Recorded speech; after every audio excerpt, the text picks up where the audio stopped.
Hello students, good morning all of you. मैं आपका chemistry teacher CBC। आइए ध्यान दें, पिछले क्लास में हम लोग pre basic concepts of chemistry को पढ़ रहे थे, जहां हम एटम मॉलिक्यूल के संबंध में जाने। अब एटम और मॉलिक्यूल के बाद जाने तो फिर हम देखें कि फंडामेंटल पार्टिकल्स ऑफ एटम, कि आखिर एटम में कौन कौन से पार्टिकल्स मेनली प्रेजेंट हैं। तो यहाँ हम लोग इलेक्ट्रॉन्स, प्रोटॉन्स, न्यूट्रॉन्स की बात की, इनके कुछ प्रॉपर्टीज की बात कर रहे थे जिसे हम लोग देखें। अब इसके आगे जिसे कि बता दें कोई एटम, जैसे कि अभी हम बात करें कैल्शियम ही है, यहाँ लिखा मिलता है 2040। ये 20 क्या है, ये 40 क्या है। जैसे क्लोरीन की ही बात की है तो 1735 और दूसरा होता है 1737 होता है ना। तो आखिर ये यहाँ क्या है, यहाँ क्या है, इसकी बात हम लोग करते हैं। तो इसमें सबसे फर्स्ट टर्म याद कीजिएगा, हम पिछले क्लास में हेडिंग किए थे मास नंबर।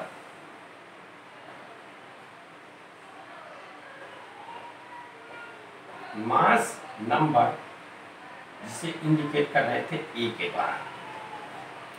ये मास नंबर क्या होता है, तो हम बोलते हैं कि the total number of protons and neutrons, total number of protons and neutrons present in nucleus of an atom, nucleus of an atom is known as या is called its mass number. उसे ही हम क्या कहेंगे, इसका mass number कहेंगे। It is nearest whole number of isotopic mass. ये अपने आइसोटोपिक मास का क्या होगा, नियरेस्ट होल नंबर होगा, क्योंकि कभी भी मास नंबर फ्रैक्शन में नहीं आ सकता है। एटॉमिक मास अलग चीज है भैया, और एटॉमिक मास मैक्सिमम एलिमेंट्स का फ्रैक्शन में ही आता है। क्यों फ्रैक्शन में आता है, तो उसका रीजन भी आपको हम बताए हैं, या आप जान भी रहे हैं कि क्या होता है कि एटॉमिक मास जो होता है वो आइसोटोपिक मास का एवरेज वैल्यू होता है। जैसे कि एक में ध्यान दें, क्लोरीन दो आइसोटोप, एक क्लोरीन क्या है 35, दूसरा क्या है क्लोरीन 37 के फॉर्म में पाया जाता है। यह नेचर में एग्जिस्ट करता है 75% और यह एग्जिस्ट करता है 25%। ठीक, ये 75% एग्जिस्ट कर रहा है और ये 25% एग्जिस्ट कर रहा है, जो क्लोरीन का सैंपल है उसमें। तो अब अगर हम देखें तो इसके एटॉमिक मास को निकालने के लिए हम क्या करते हैं, तो average of atomic mass, it means हम average of isotopic mass, atomic mass के लिए क्या करेंगे देखिए, तो 35 गुने 75 प्लस 37 इंटू 25 बाय 100। अगर हम यहाँ क्या करें कि 25 को कॉमन ले लें तो क्या हो जाएगा 35 इंटू 3 प्लस 37 इंटू 1 बाय 100। ये क्या हो गया 105 और ये 37, तो 25 इंटू 142 बाय 100। देखिए ये 4 से ये हमारा क्या हो जाएगा 71/2, इट मीन्स क्या 35.5। याद कीजिएगा क्लोरीन का एटॉमिक मास आप क्या बोलते हैं 35.5, ये आ गया 35.5। क्यों, क्योंकि एटॉमिक मास जो है वो तो आइसोटोपिक मास, जितने भी आइसोटोप्स हैं सभी के आइसोटोपिक मास का एवरेज वैल्यू जो होगा वो हमारा क्या है एटॉमिक मास है, और ये मैक्सिमम एलिमेंट्स के लिए फ्रैक्शन में ही आता है। जैसे हाइड्रोजन की ही बात करें तो आप देखेंगे हाइड्रोजन के लिए क्या लिखा मिलेगा 1.008, वो उसका एटॉमिक मास है, क्योंकि hydrogen 3 isotopic form protium, deuterium और ट्रिटियम में एग्जिस्ट करता है, और सभी का एबंडेंस, परसेंटेज एबंडेंस दिया हो तो हम उसका एवरेज करके जो निकालेंगे तो यह आएगा। जबकि अगर हम बात करें उसके लिए तो देख रहे हैं क्या है 1 2 3, ये मास नंबर ऑलवेज क्या होगा होल नंबर होगा। हाँ, हाइड्रोजन एक ऐसा एटम है, हाइड्रोजन एक ऐसा एटम है प्रोटियम में के केस में जिसके न्यूक्लियस में कोई न्यूट्रॉन नहीं है।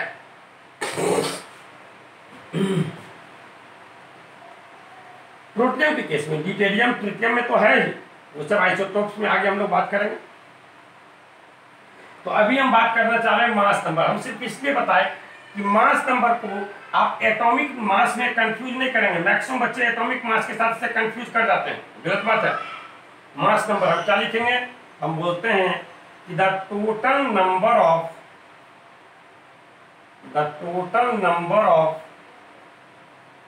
Protons and neutrons present in nucleus of an atom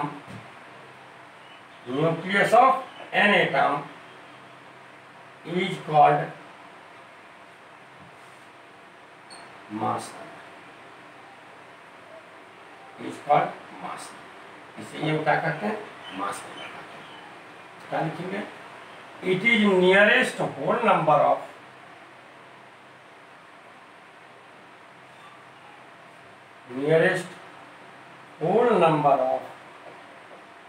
isotopic mass।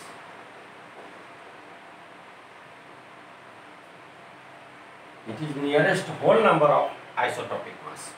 और हम एक शब्दों में कह सकते हैं मास नंबर क्या है, the sum of number of protons and neutrons. हम क्या कर सकते हैं, तो सीधी सी बात हम कह सकते हैं कि the sum of number of protons and neutrons.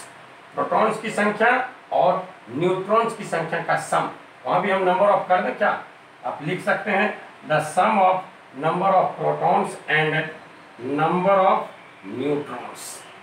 That is हम क्या लिख सकते हैं, तो हम A इक्वल्स टू लिख सकते हैं P plus N, where P क्या है, तो नंबर ऑफ प्रोटॉन्स, और N क्या है, नंबर ऑफ न्यूट्रॉन्स। P क्या है, तो नंबर ऑफ प्रोटॉन्स, और N क्या है, तो नंबर ऑफ न्यूट्रॉन्स,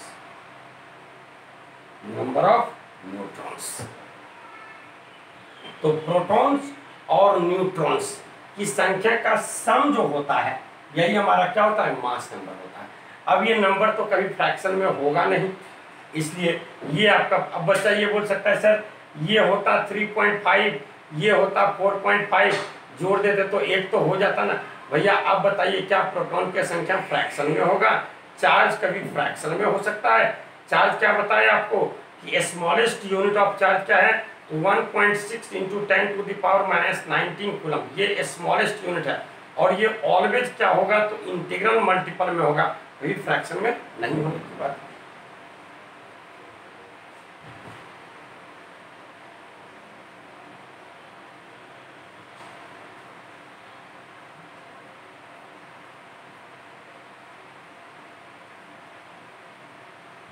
आइए इसके आगे देखिए एक टर्म लिखेंगे, और मैक्सिमम बच्चों को यहाँ कंफ्यूजन होती है और यहाँ वो गलत करते हैं।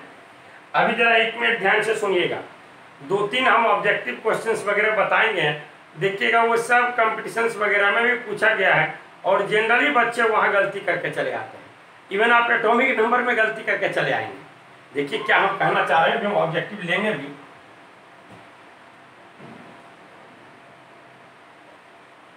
एटॉमिक नंबर जिसे इंडिकेट किया जा रहा है Z के द्वारा, ये एटॉमिक नंबर क्या है, हम बोलते हैं कि the number of protons present in nucleus of an atom is known as its atomic number, तो हम क्या कहते हैं, हम बोलते हैं the number of protons present in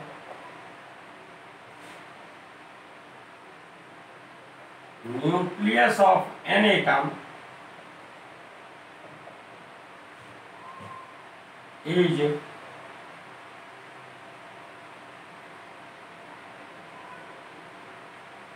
is called its atomic number। इसे हम क्या कहते हैं, इसका एटॉमिक नंबर कहते हैं। हम बोल रहे हैं the number of protons present in nucleus of an atom. किसी एटम के न्यूक्लियस में जो प्रोटॉन्स प्रेजेंट होते हैं, प्रोटॉन की जो संख्या होती है, उसे ही हम क्या कहते हैं, तो एटॉमिक नंबर कहते हैं। और यह किसी एटम की मोस्ट फंडामेंटल प्रॉपर्टी होती है, किसी एटम की मोस्ट फंडामेंटल प्रॉपर्टी होती है। इस हम एटम को एटॉमिक मास के द्वारा आइडेंटिफाई नहीं कर सकते, उसे हम क्या एटॉमिक नंबर के द्वारा आइडेंटिफाई कर सकते हैं। अगर एटॉमिक नंबर हमारा क्या है 20 है, यह एलिमेंट केवल और केवल, यह एटम केवल और केवल क्या होगा, कैल्शियम ही होगा, दूसरा कोई नहीं हो सकता है। लेकिन अगर हम बोले कि मास नंबर 40 है, तो हो सकता है कि यह कैल्शियम हो सकता है या आर्गन हो सकता है या पोटेशियम 40 वाला आइसोटोप में भी पॉसिबल। तो ये एटॉमिक नंबर जो है यह किसी एलिमेंट की क्या होती है, मोस्ट फंडामेंटल प्रॉपर्टी होती है। The number of protons present in nucleus of an atom is called its atomic number. It is most fundamental property of, it is most fundamental property of an atom, of an atom. हम यहां सिर्फ लिखे हैं number of protons. अब जरा एक minute ध्यान से सुनिएगा। अभी आप देखें, इससे पहले बेसिक्स में भी हम देखें कि इलेक्ट्रॉन पे चार्ज है वो क्या है, -1.6 × 10⁻⁻19 कूलम है। प्रोटॉन पे चार्ज कितना है, तो +1.6 × 10⁻19 कूलम है। तो आप देख रहे हैं कि इलेक्ट्रॉन और प्रोटॉन, अगर रिलेटिव चार्ज की बात करते हैं, यूनिट मान लेते हैं, क्या बोलते हैं, 1 यूनिट नेगेटिव चार्ज लेना चलता है, 1 यूनिट पॉजिटिव चार्ज होता है। तो अब आप जरा ध्यान दें कि इलेक्ट्रॉन और प्रोटॉन पे जो चार्ज है वह क्या है, इक्वल है, केवल क्या है, have negative, have opposite sign, have opposite sign, sign एक दूसरे में क्या है, जस्ट रिवर्स है। So an atom having, yes, so for a neutral atom, कोई एटम है जो न्यूट्रल है, उस पर किसी प्रकार का चार्ज है ही नहीं, किसी प्रकार का चार्ज नहीं है। इसका अर्थ क्या हो गया कि उसमें जितने प्रोटॉन्स होंगे उतने ही क्या होंगे, इलेक्ट्रॉन्स होंगे, उतने ही क्या होंगे, इलेक्ट्रॉन्स होंगे। इसीलिए फॉर ए न्यूट्रल एटम, अगर आपसे यह पूछा जाए एटॉमिक नंबर, हम क्वेश्चन लिखेंगे बाद में, देखिएगा ऑब्जेक्टिव लिखेंगे तो बिल्कुल क्लियर होगा। तो एटॉमिक नंबर हम क्या बोल रहे हैं, atomic number, number of protons और नंबर ऑफ इलेक्ट्रॉन्स हम तभी बोलेंगे जब हमें बोलना पड़ेगा for neutral atom. For neutral atom atomic number equals to number of protons और नंबर ऑफ इलेक्ट्रॉन्स। जरूरी नहीं है कि एटम ऑलवेज न्यूट्रल ही होगा, आगे देखिएगा।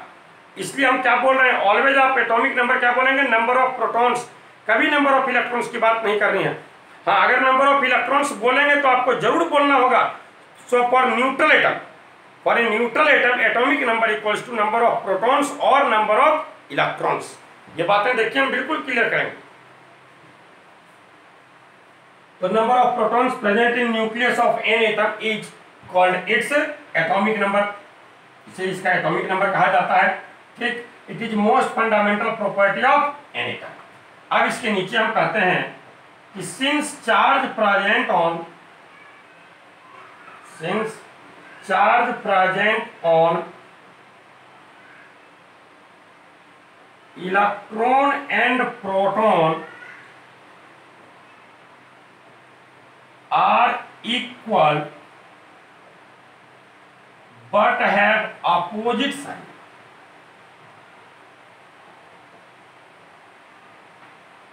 but have opposite sign, but have opposite sign. So a neutral atom, ऐसा atom जो उदासीन हो, so a neutral atom will consist equal number of protons and electrons.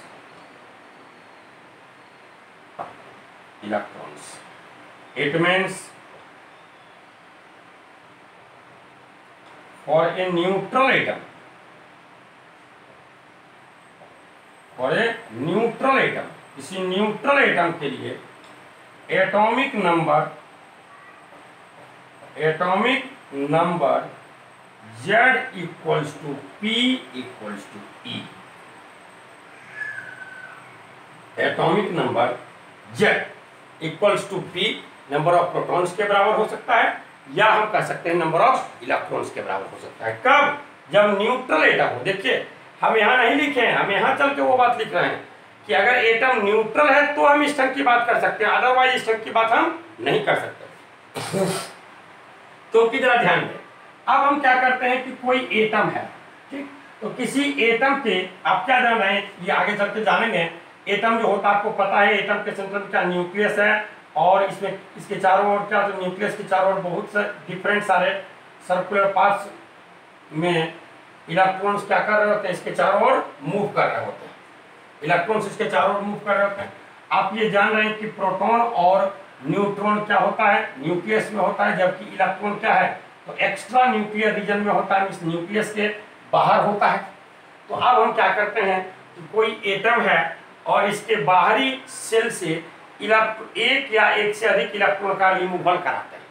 अभी ये न्यूट्रल है, तो जितना इलेक्ट्रॉन है उतना ही क्या होगा, प्रोटॉन होगा। जैसे मान लिया जाए कि कोई एटम है जहां अभी प्रोटॉन की संख्या 11 है, तो अगर प्रोटॉन की संख्या 11 है, अगर वह न्यूट्रल है तो वहां इलेक्ट्रॉन की संख्या भी क्या होगी, 11 ही होगी। प्रोटॉन की संख्या 11 है, तो आप जान रहे हैं कि प्रोटॉन पे क्या यूनिट पॉजिटिव चार्ज, तो ये हो जाएगा +11 और ये क्या हो जाएगा -11। अगर हम इसके पूरे चार्ज की बात करें तो देखिए ये क्या हो जाएगा 0, दोनों को ऐड कीजिए तो क्या हो जाएगा 0 हो जाएगा टोटल चार्ज। लेकिन ये हमारा प्रोटॉन तो इतना ही है। अब अगर हम इससे एक इलेक्ट्रॉन का रिमूवल करा दिए तो बताइए अब इलेक्ट्रॉन पे चार्ज कितना बचा, तो अब इलेक्ट्रॉन तो 10 ही है, उसके लिए चार्ज क्या हो जाएगा -10 ही होगा, इस पे क्या आ जाएगा, एक पॉजिटिव चार्ज आ जाएगा। अगर मान लिया जाए कि क्या था, यहाँ 12 प्रोटॉन था, यहाँ प्रोटॉन क्या था 12 था, न्यूट्रल केस में 12 था, और इलेक्ट्रॉन भी क्या था 12 था, तो अभी तो ओवरऑल चार्ज क्या होगा 0 होगा। लेकिन प्रोटॉन तो न्यूक्लियस में, न्यूक्लियस ध्यान दें, इस संसार में 3 ढंग का फोर्स एग्जिस्ट करता है भैया। एक होता है ग्रेविटेशनल फोर्स, दूसरा होता है इलेक्ट्रोस्टैटिक फोर्स, और तीसरा क्या होता है न्यूक्लियर फोर्स। जिसमें ग्रेविटेशनल फोर्स सबसे वीक फोर्स है, जबकि न्यूक्लियर फोर्स सबसे स्ट्रॉन्ग फोर्स है। न्यूक्लियस से आप इलेक्ट्रॉन, न्यूक्लियस में इलेक्ट्रॉन बोल रहे हैं, न्यूक्लियस से आप प्रोटॉन को या न्यूट्रॉन को इतनी आसानी से बाहर नहीं कर सकते हैं भैया। वो तो क्या होता है, जिसका न्यूक्लियस अनस्टेबल होता है, रेडियो एक्टिविटी वगैरह दर्शाता है, वहां ना उस ढंग की बातें होती है, चेंज करता है, अदरवाइज तो चेंज होता ही नहीं।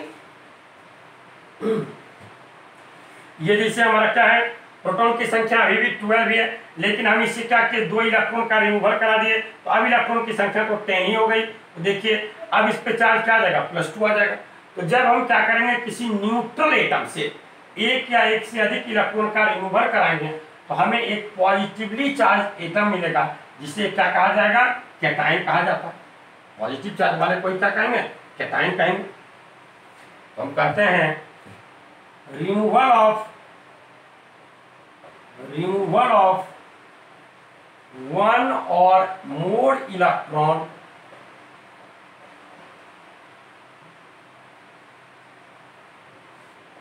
from a neutral atom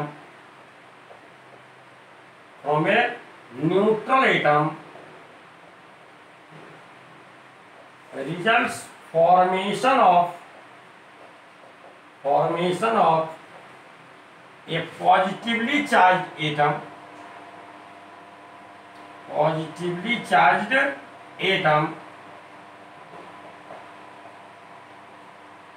which is known as cation.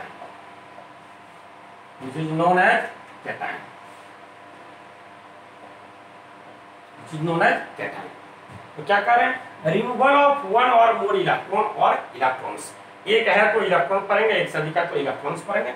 Removal of 1 or more electron और electrons from a neutral atom results formation of a positively charge atom which is known as cation. इसे हम cation कर रहे हैं। तो अब जरा ध्यान दें, जैसे कोई एटम है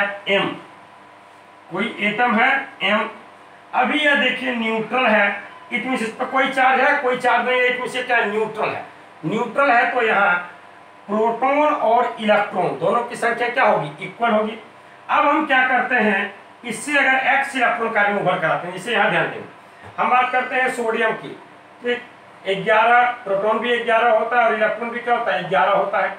जब हम सोडियम से एक इलेक्ट्रॉन का रिमूवल कराएंगे तो देखिए इस पे कैसा चार्ज आ जाएगा Na+। ठीक, क्योंकि आप क्या जान रहे हैं किसी भी इक्वेशन के दोनों साइड मास चार्ज सब क्या हो चाहिए बैलेंस्ड हो चाहिए। इधर चार्ज देखिए क्या है 0, तो इधर का भी चार्ज क्या हो चाहिए 0। ये +1 था और ये -1, तो +1 -1 क्या हो गया 0। एक इलेक्ट्रॉन निकाले तो एक पॉजिटिव चार्ज, Mg से अगर हम 2 इलेक्ट्रॉन को निकाल रहे हैं तो 2 पॉजिटिव चार्ज आएगा। एल्यूमिनियम की बात करते हैं, यहाँ से हम 3 इलेक्ट्रॉन को निकाल रहे हैं तो क्या आ जाएगा 3 पॉजिटिव चार्ज आ जाएगा। ठीक, अगर कोई एटम है इससे अगर हम क्या कर रहे हैं x इलेक्ट्रॉन को निकाल रहे हैं, इससे अगर हम x इलेक्ट्रॉन को निकाल रहे हैं तो इस पे कितना पॉजिटिव चार्ज आ जाएगा x पॉजिटिव चार्ज आ जाएगा। तो m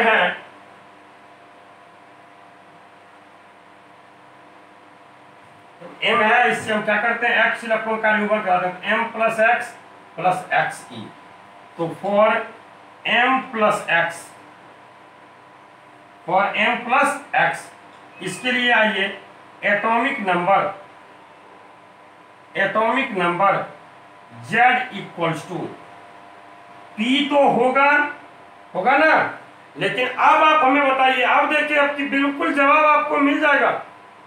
अब आप बताइए हम एटॉमिक नंबर P = E लिख सकते हैं क्या? बिल्कुल नहीं लिख सकते हैं, क्योंकि इलेक्ट्रॉन की संख्या क्या हो गई है भैया डिक्रीज कर गई है। कितनी डिक्रीज कर गई है x डिक्रीज कर गए, तो जितना डिक्रीज किया है उतना हम उसमें ऐड करेंगे तब ना वो प्रोटॉन के बराबर होगा। इस हमें क्या करना होगा E + x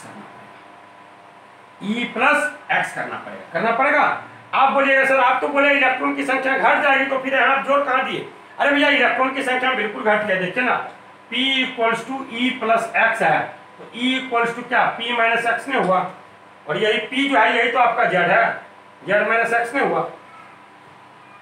एटॉमिक नंबर के बराबर कहाँ हो रहा है? जो उस पे चार्ज है उतना क्या हो जाएगा कम हो जाएगा ना। जस्ट अब आइए तीसरा केस देखते हैं। हम जान के इस फॉर्मेट पे लिखे ताकि आपको बिल्कुल क्लियर कर दें कि देखिए भैया न्यूट्रल था तो ऐसा लिखे, कैटायन है तो ये लिखेंगे, जबकि एनायन रहेगा तो कुछ दूसरी बात लिखेंगे। हम इधर सिर्फ साइड में लिख लेते हैं क्योंकि अब इसे मिटाएंगे। For neutral atom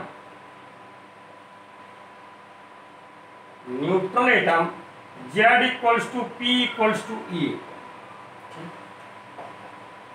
for M + x इसके लिए आप देखिए Z = P = E + x I.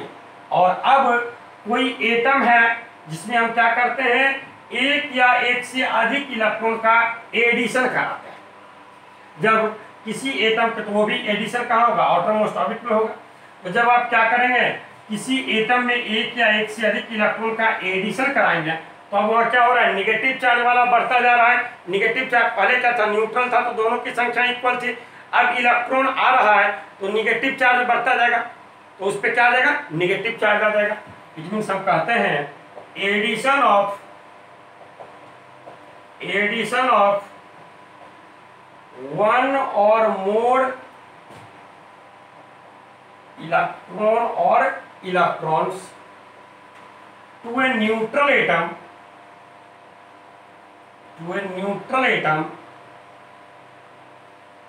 results formation of negatively charged atom,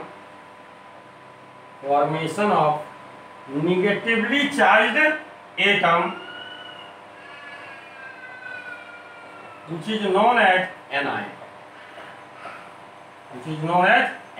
जिसे हम एनायन के नाम से जानते हैं। तो अब देखिए कोई एटम की बात करते हैं Y, ठीक, इसमें हम क्या करते हैं नॉन-मेटलिक एटम है, इलेक्ट्रॉन का एडिशन करा देते हैं, x इलेक्ट्रॉन का एडिशन कराएं और इस पे चार्ज क्या आ जाएगा y - x। तो हम बात करें फॉर y - x, इसके लिए आप एटॉमिक नंबर क्या लिखेंगे? तो एटॉमिक नंबर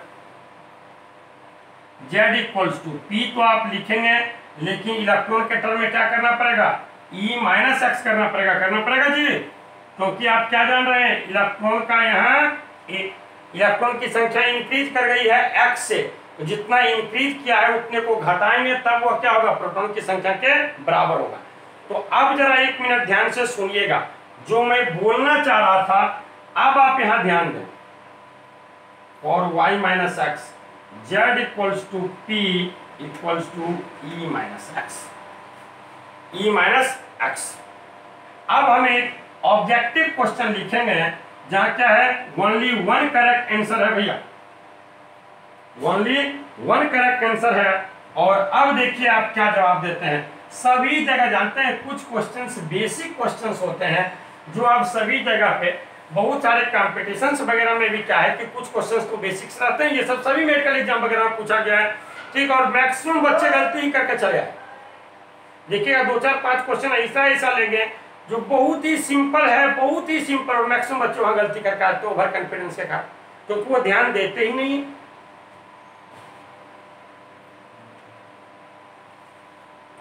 अब जरा ध्यान दें, हम एक ऑब्जेक्टिव लिखते हैं,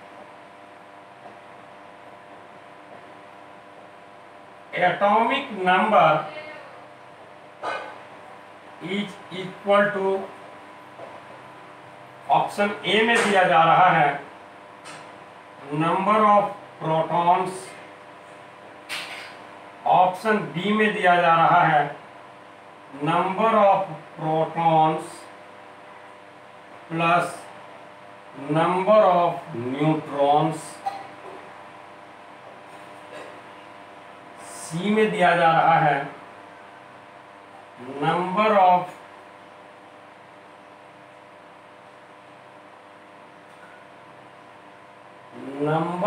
neutrons plus number of electrons, और डी में दिया जा रहा है नंबर ऑफ प्रोटॉन्स और number of electrons, number of protons और नंबर ऑफ इलेक्ट्रॉन्स, प्रोटॉन्स की संख्या या इलेक्ट्रॉन्स की संख्या के बराबर हो जाएगा। तो आप बताइए, atomic number equal to, atomic number बराबर होता है किसके, नंबर ऑफ प्रोटॉन्स के। दूसरे केस में कहता है number of protons plus number of neutrons, गलत है। Number of neutrons plus number of electrons, यह भी गलत है। नंबर ऑफ प्रोटॉन्स और नंबर ऑफ इलेक्ट्रॉन्स, तो मैक्सिमम बच्चे क्या सोचेंगे कि नंबर ऑफ प्रोटॉन्स और नंबर ऑफ इलेक्ट्रॉन्स में। जरा ध्यान दें, आप 10th स्टैंडर्ड तक के बच्चे नहीं है भैया। अगर अब ये आपको हायर क्लास में इसी ढंग की बातें पूछी जा रही हो तो आप बिल्कुल वहां बोलेंगे नंबर ऑफ प्रोटॉन्स। अगर आपसे कोई बोले कि नंबर ऑफ प्रोटॉन्स और नंबर ऑफ इलेक्ट्रॉन्स भी तो लिख सकते थे, तो सर आपने यहाँ कहाँ बताया कि फॉर न्यूट्रल एटम। तो हम ऐसे ऑप्शंस को सेलेक्ट करेंगे जो सभी केस में सही हो, जो सभी केस में सही हो। जब क्या हो कि क्वेश्चन में 2 करेक्ट आंसर दिया हुआ है तो उसमें हम देखेंगे और हमें ओनली 1 करेक्ट आंसर को चूज करना है, तो उस केस में हम देखेंगे उस आंसर को चूज करें जो मैक्सिमम केसेज में सही हो, जो मैक्सिमम केसेज में सही हो। अगर कोई क्वेश्चन दिया गया है उसमें हमें इनकरेक्ट स्टेटमेंट को पहचानना है, 2 इनकरेक्ट स्टेटमेंट दिया हुआ है, तो हम उस स्टेटमेंट को पहचानेंगे जो मैक्सिमम केस में इनकरेक्ट हो रहा होगा, क्योंकि हमें ओनली 1 करेक्ट आंसर चूज करना है, मोर देन 1 नहीं चूज करना है। इन सारी बातों को ध्यान देना है।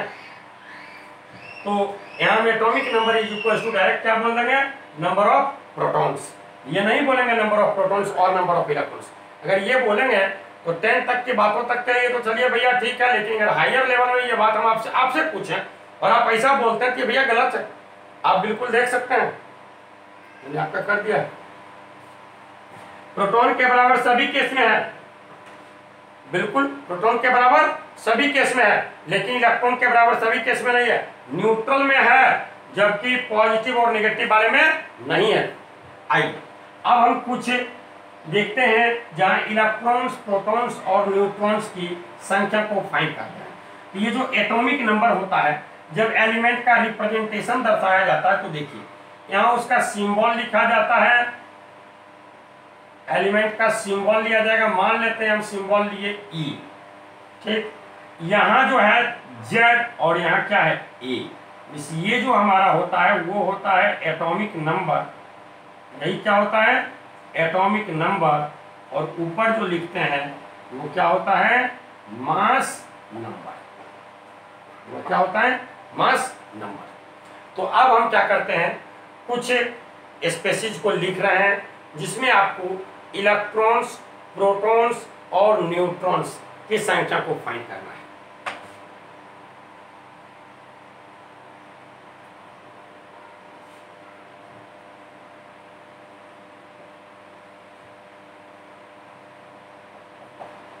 Find number of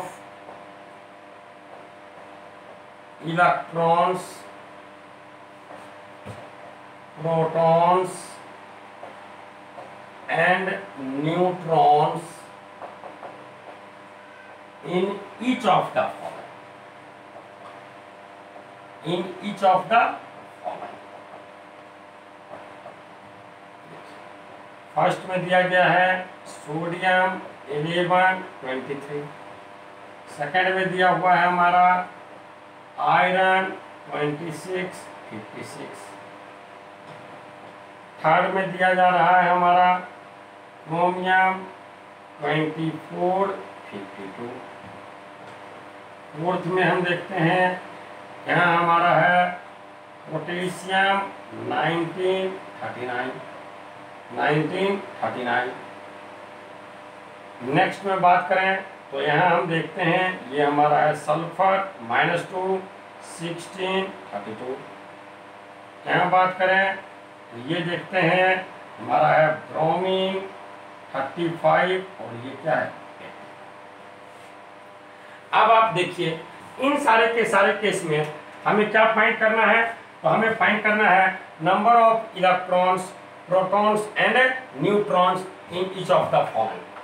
जरा ध्यान दें, क्या जान रहे हैं आप कि यहाँ जो लिखा हुआ है वो हमारा क्या है, नंबर ऑफ प्रोटॉन्स है, और ऊपर जो है वो हमारा क्या है, number of protons plus number of neutrons है। अब अगर एटम हमारा न्यूट्रल है तो उस केस में इलेक्ट्रॉन और प्रोटॉन दोनों की संख्या सेम ही होगी। एटम अगर पॉजिटिव चार्ज है तो वहाँ इलेक्ट्रॉन, पॉजिटिव चार्ज कैसे हुआ होगा, इलेक्ट्रॉन की कमी के कारण वहाँ इलेक्ट्रॉन की संख्या घट जाएगी, और कितनी घट जाएगी, जितना उस पर पॉजिटिव चार्ज होगा। और अगर निगेटिव वाला है तो निगेटिव कैसे हुआ होगा, इलेक्ट्रॉन के एक्सिस के कारण वहाँ इलेक्ट्रॉन की संख्या बढ़ जाएगी, और कितने से बढ़ जाएगी, तो जितना उस पर निगेटिव चार्ज होगा, जितना उस पर क्या होगा, निगेटिव चार्ज होगा। तो अगर हम बात करें, यहाँ लिख लेते हैं इलेक्ट्रॉन, यहाँ लिख लेते हैं प्रोटॉन, यहाँ लिख लेते हैं न्यूट्रॉन, और यहाँ सबसे फर्स्ट प्रोटॉन लिखेंगे, प्रोटॉन, न्यूट्रॉन, इलेक्ट्रॉन 11, 23। आप देखिए क्या देख रहे हैं, इसका एटॉमिक नंबर क्या है भैया, 11 है। ये एटॉमिक नंबर क्या होता है, नंबर ऑफ प्रोटॉन्स होता है। अब ये न्यूट्रॉन जो निकलता है, आप जान रहे हैं कि ये जो मास नंबर है, मास नंबर क्या होता है, number of proton plus number of neutron equals to क्या होता है, मास नंबर। तो ये हमारा mass number P plus N equals to क्या हो गया, 23 हो गया। P का मान आप जान रहे हैं 11 है, तो N का मान क्या हो जाएगा, 23 minus P means 23 minus 11 means क्या हो जाएगा, 12 हो जाएगा डिस्टेंस से। तो न्यूट्रॉन की संख्या क्या हो जाएगी, 12 हो जाएगी। जबकि ये न्यूट्रल एटम है तो इलेक्ट्रॉन की संख्या क्या रहेगी, प्रोटॉन की संख्या के बराबर होगी। दूसरे केस में आइए, आप फिर देख रहे हैं Fe 26, 56। आप देखिए ये क्या है, एटॉमिक नंबर इसका क्या है, 26 है। ये एटॉमिक नंबर क्या होगा, नंबर ऑफ प्रोटॉन्स होगा, हो गया 26। अब न्यूट्रॉन की बात करें तो न्यूट्रॉन की संख्या निकालने के लिए क्या करेंगे, 56 माइनस 26। तो 56 माइनस 26 क्या हो जाएगा, 30 हो जाएगा। और ये न्यूट्रल है, यहाँ इलेक्ट्रॉन की संख्या भी क्या होगी, प्रोटॉन की संख्या के बराबर होगी, मिस ये क्या हो जाएगा, 26 ही हो जाएगा। तीसरे केस में आइए, तीसरे में बात करता है क्रोमियम +3, बात की जा रही है क्रोमियम +3, ये है 24 और ये क्या है 52। तो देखिए प्रोटॉन की संख्या तो क्या हो जाएगी, 24 हो जाएगी। अब न्यूट्रॉन की संख्या निकालने के लिए आप क्या करेंगे, इसमें इसको माइनस कर देंगे, तो 52 माइनस 24 इट मीन्स क्या हो जाएगा, 28 हो जाएगा। अब जरा ध्यान दें, ये पॉजिटिव चार्ज वाला है। अगर पॉजिटिव चार्ज वाला है तो पॉजिटिव चार्ज कैसे हुआ होगा, इलेक्ट्रॉन के लॉस के कारण हुआ होगा। अगर इससे इलेक्ट्रॉन का लॉस एकदम नहीं होता, प्रोटॉन की संख्या का ही बराबर होता, तब तो कोई चार्ज होता ही नहीं। सिंपल सी बात। आप देख रहे हैं कि इस पर पॉजिटिव चार्ज है, इट मीन्स क्या हुआ है, पॉजिटिव चार्ज है, इट मीन्स क्या, निगेटिव वाले की संख्या घटी है, इलेक्ट्रॉन का क्या हो गया है, लॉस हो गया है। कितने इलेक्ट्रॉन का लॉस हो गया, 3 इलेक्ट्रॉन का लॉस हो गया। तो अब पॉजिटिव वाले में हम क्या बताए, इलेक्ट्रॉन की संख्या प्रोटॉन की संख्या से घट जाएगी। कितना घटेगा, जितना उस पर पॉजिटिव चार्ज होगा। और निगेटिव वाले में क्या होगा, बढ़ जाएगा। तो यहाँ हम देखें इलेक्ट्रॉन की संख्या, ये क्या हो जाएगा, तो 24 - 3 इट मींस क्या 21। हम डायरेक्ट सा कुछ आंसर लिख दिया, 24 - 3 मींस क्या हो जाएगा 21 हो जाएगा। देखिए ना, ये 24 पॉजिटिव, ये 21 निगेटिव, ऐड कीजिए तो +24 प्लस -21 इट मींस क्या हो जाएगा +3 हो जाएगा। ये तो +3। फोर्थ में आइए, पोटेशियम 1939, ये प्रोटॉन की संख्या हो गया 19, न्यूट्रॉन की संख्या इसमें माइनस कर दें और इलेक्ट्रॉन की संख्या, इस पे एक पॉजिटिव चार्ज आ गया तो ये कम हो जाएगा, क्या हो जाएगा 18 हो जाएगा। 6 में आइए, यहाँ हमारा 5 नंबर है, सल्फर -2 1632, इस तरह की बात है। तो देखिए प्रोटॉन की संख्या क्या हो जाएगी 16 हो जाएगी। अगर हम बात करें न्यूट्रॉन की संख्या, तो न्यूट्रॉन कैसे निकालेंगे, ठीक इसमें इसको घटा लेंगे, 32 - 16, यह भी क्या हो जाएगा 16 ही हो जाएगा। लेकिन अगर हम इलेक्ट्रॉन की बात करेंगे तो इलेक्ट्रॉन क्या हो जाएगा, ये निगेटिव चार्ज है। निगेटिव चार्ज कैसे बनता है, इलेक्ट्रॉन के एडिशन के द्वारा। इसमें 2 इलेक्ट्रॉन ऐड हो गया तो इस पे चार्ज क्या हो जाएगा, ठीक। अब इसमें इलेक्ट्रॉन की संख्या, जब 2 इलेक्ट्रॉन इस पे जुड़ गया, ठीक, प्रोटॉन की संख्या से इलेक्ट्रॉन की संख्या 2 ज्यादा हो गई, उस पर निगेटिव चार्ज बना, क्योंकि इलेक्ट्रॉन की संख्या बढ़ गई तो निगेटिव चार्ज आएगा। अब इलेक्ट्रॉन कितना होगा, तो निगेटिव वाले में तो हम आपको स्पष्ट बोले कि जितना निगेटिव चार्ज होगा उतना इलेक्ट्रॉन की संख्या प्रोटॉन की संख्या से उतनी ज्यादा होगी, जितना उस पर निगेटिव चार्ज है उतने के बराबर उसमें ऐड। इसमें कहीं कोई दिक्कत नहीं सर, तो आप बहुत पहले से पढ़ते आए, लेकिन बच्चे कहीं कहीं गलती कर जाते हैं, इसलिए हम उनको गौर कीजिए। यहाँ देखिए ये हमारा प्रोटॉन की संख्या क्या है 35 हो जाएगा, न्यूट्रॉन की संख्या क्या होगा 80 - 35 इट मींस क्या 45, इट मींस क्या हो जाएगा 45। लेकिन इलेक्ट्रॉन की संख्या, एक निगेटिव चार्ज है, एक इलेक्ट्रॉन क्या हो गया होगा, इसमें प्रोटॉन से ज्यादा हो गया होगा, इट मींस क्या हो जाएगा 36 हो जाएगा। यहाँ ना चलिए ना, हम दूसरे ढंग का क्वेश्चन फॉर्मेट में देकर रखते हैं। ऐसा तो 3 8 10 क्वेश्चन आपके एनसीईआरटी में भी है, यहाँ भी है। अभी बेसिक में चल रहे हैं तभी बुक नहीं बोल रहे हैं बनाने। चलिए हम कहते हैं N atom with mass number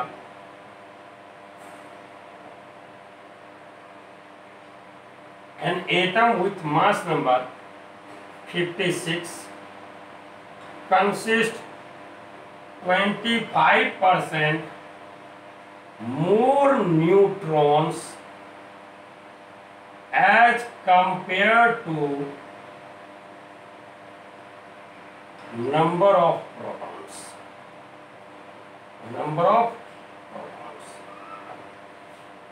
Identify that.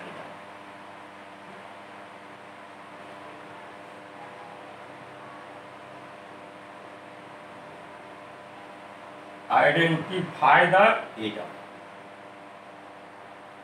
देखिए हम क्या बोल रहे हैं, हम बोल रहे हैं कोई एटम है जिसका मास नंबर क्या है 56 है, consist 25% more neutrons as compare to number of protons. Protons की संख्या से इतना ज्यादा है 56 लेना, रुक जाइए बोल रहे थे 54 कर दिया, ज्यादा अच्छा 54 कर दिया। N atom with mass number 54 consist 25%, calculation आसान करने के लिए, क्योंकि डिजिट भी जो रहता है वो तो एक्सपेरिमेंटल डाटा से दिया रहता है, ऐसा थोड़े होना है कि कुछ फ्रैक्शन में आ जाए। An atom with mass number 54 consist 25% more neutrons as compare to number of protons. Identify the atom. तो अगर हम मान लेते हैं कि प्रोटॉन की संख्या क्या है x है, तो न्यूट्रॉन की संख्या क्या हो जाएगी x प्लस x का 25% हो जाएगा जी, 25% ज्यादा है। हम मान लेते हैं let number of protons be x, then according to question, number of neutrons will be x plus x का 25%, x plus x into 25/100, x plus x का 25%, तो हम कर दिए। अगर इसे आप देखें तो ये क्या हो जाएगा, x plus 25x/100 it means 4। तो ये क्या हो गया, आप 4 को एलसीएम में ले लेंगे तो ये क्या हो जाएगा 4x plus x it means क्या 5x/4। तो ये आपका क्या हो गया, नंबर ऑफ न्यूट्रॉन्स हो गया 5x/4, ये नंबर ऑफ प्रोटॉन्स हो गया x। हम जानते हैं since mass number A equals to क्या होता है, number of protons plus number of neutrons. यही बराबर हमें दिया हुआ है कितना, 54 दिया हुआ है भैया। आप देखिए नंबर ऑफ प्रोटॉन्स आपका क्या है x, ये आपका क्या है 5x/4, ये बराबर क्या हो गया 54, ये बराबर क्या हो गया 54। तो देखिए हम क्या लिख सकते हैं, अगर इसे एलसीएम में ले आते हैं तो क्या लिखेंगे 4, यहाँ क्या हो जाएगा 4x plus 5x it means क्या 9x बराबर 54, 9x बराबर 54, तो ये 6 से कैंसिल हो गया, x इक्वल्स टू क्या हो गया 24, x इक्वल्स टू 24। इट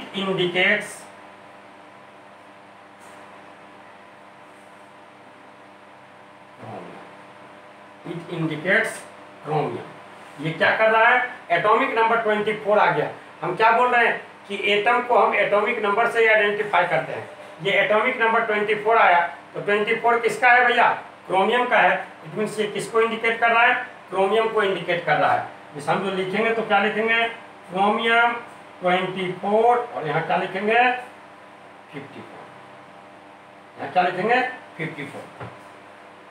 क्योंकि सारी की सारी बातें क्लियर है, कहीं कोई दिक्कत नहीं होनी चाहिए।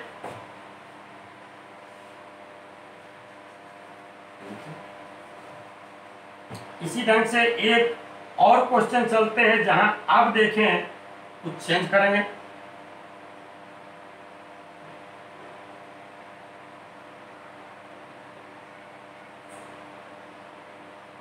A dye-positive metal ion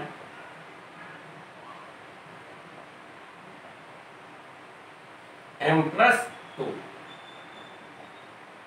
with mass number 56 consists 25% more neutrons as compared to, ध्यान दीजिएगा, as compared to number of electrons, as compared to number of electrons। इलेक्ट्रॉनों की जो संख्या है इससे क्या है, वो 25% ज्यादा है। A dye-positive metal ion that is M+2 with mass number 56, इसका मास नंबर 56 है, consist 25% more neutrons as compared to, जिसे यहाँ प्रोटॉन था यहाँ प्रोटॉन नहीं है, as compared to number of electrons। Identify the atom।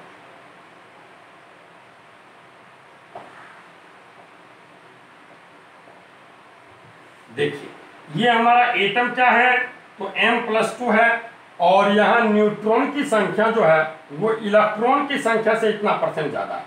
तो हम मान लेते हैं कि अगर इलेक्ट्रॉन की संख्या क्या है x है, लेट नंबर ऑफ इलेक्ट्रॉन्स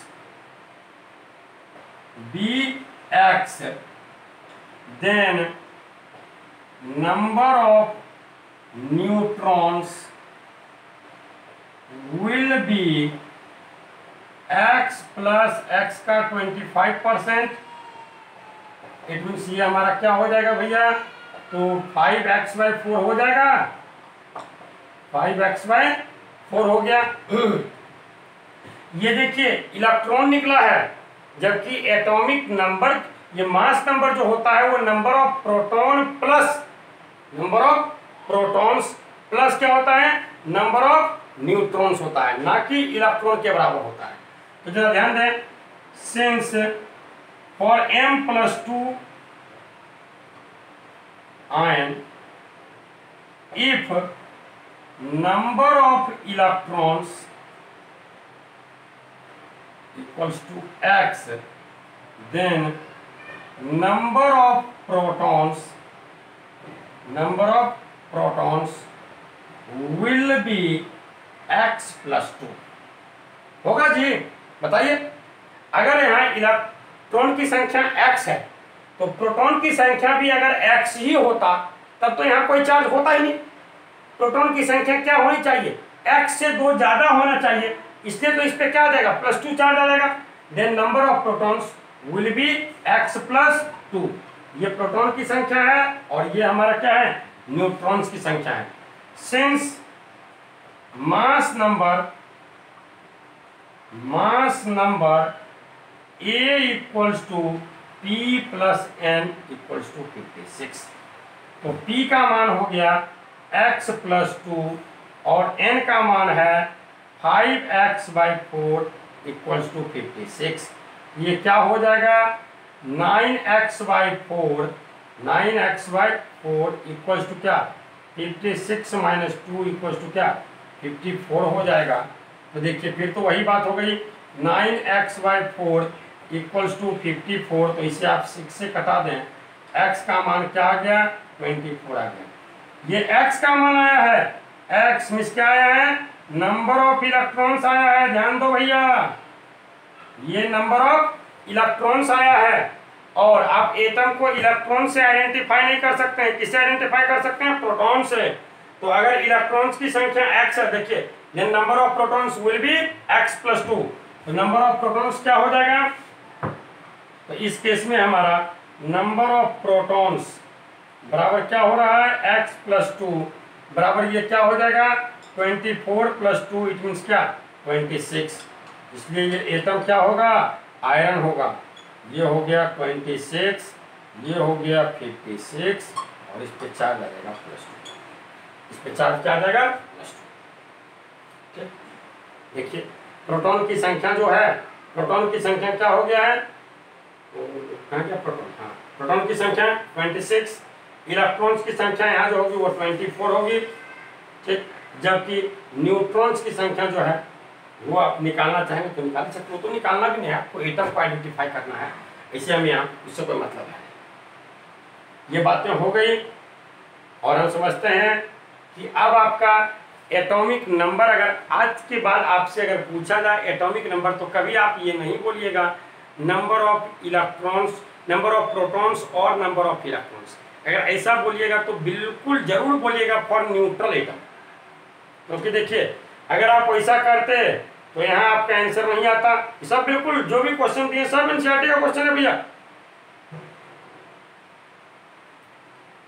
और वो जब हम लोग पढ़ेंगे तो उस समय इन सारी बातों को बनाते भी चलेंगे, क्योंकि अभी तो हम लोग बेसिक में जल्दी से पढ़ेंगे, धीरे धीरे भी पढ़ रहे हैं, लेकिन कहीं से पढ़ना शुरू कर देंगे, 2-4 दिन बाद हो गया। इसके आगे नेक्स्ट टर्म से हम लोग कल बात करेंगे, आइसोटोप से हम लोग कल जानेंगे। जैसे कि अब आप जान गए एटॉमिक नंबर को, जान गए मास नंबर को, जान गए, तो अब ये जो क्लोरीन है ये 17 और ये 35, ये क्लोरीन 17 और ये 37, तो आप देख रहे हैं एटॉमिक नंबर दोनों का 17-17 ही है, लेकिन देख रहे हैं मास नंबर यहाँ क्या है, 35 है, और यहाँ क्या है, 37 है। तो आखिर ये दोनों क्या है, ये दोनों आइसोटोप्स हैं। दोनों के बीच कैसा रिलेशन है, आइसोटोप का रिलेशन है। यही हम लोग आइसोटोप, आइसोटोन, आइसोबार्स, ये सब नेक्स्ट क्लास में पढ़ेंगे बेसिक्स में। आज यहीं तक।